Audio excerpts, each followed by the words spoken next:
భాగస్వామి ఉన్నవాడు వాడిని ఊహించాడు. ఏమన్నా యాకోబు దేవుడు ఆలోచించాడు. అంచేత ఆయన ఆశ్రయమన్నాడు. అంచేతే ఊడకున్నాడే నేనే దేవుడని తెలుసుకున్నాడే అంటే నేను మూతడుగుతున్నా భూమి మీద నేను మూతడుగుతున్నా చెప్పాడు.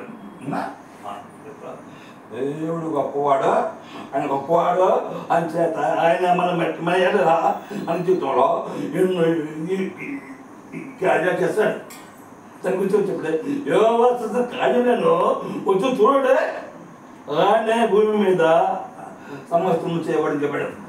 నా ఆశను కూడా చేసేవాడు. ఇప్పుడు కూడా లోకం అంతా కూడా నాశనానికి సిద్ధమై ఉంటే దేవుడు తిరిగిపెట్టాడుగా వేరే వేరే ప్రాణగిరి ఉంటే అందుచేత ఆయన గొప్పవాడుగా ఉండి గొప్పగా అతను కయ్యా చేస్తుంటే ఇప్పుడు అలాగా మనము ఆయన దేవుడు నేను ఆయన ఇచ్చేస్తాను, నేను నామం తీస్తాను అని ఆయన మనం గురించి ఎన్నెన్నో ప్రణాళికలు చేశాడు.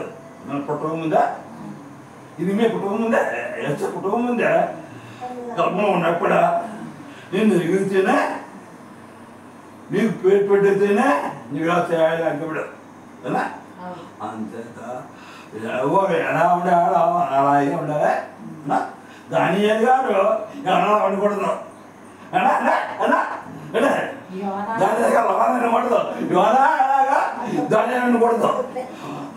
దేవుడు ఎలా ఉండాలి అలా ఉండాలా, మనం ఎలా ఉండమన్నాడు అలా ఉండాలా అనే కదా.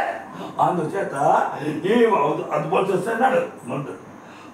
అందుచేత నీవు పూర్వకాలం నుంచి గడవచ్చున్నా నిలుచున్నాడు. అది గొప్ప విషయం. అంటే మనకి గురించి ఎన్నో పండుగ జరుపుకుంటే ప్రజలకి ఎలా బతుకుతారు, మీరు ఎలా బతుకుతాడు, మెరుగ పట్టు తిరుగుతాడు, ఏం కొడుకు నుడుతుందేమో అనుకునే ఉంటాడంట. పాఠశాల వచ్చాడు.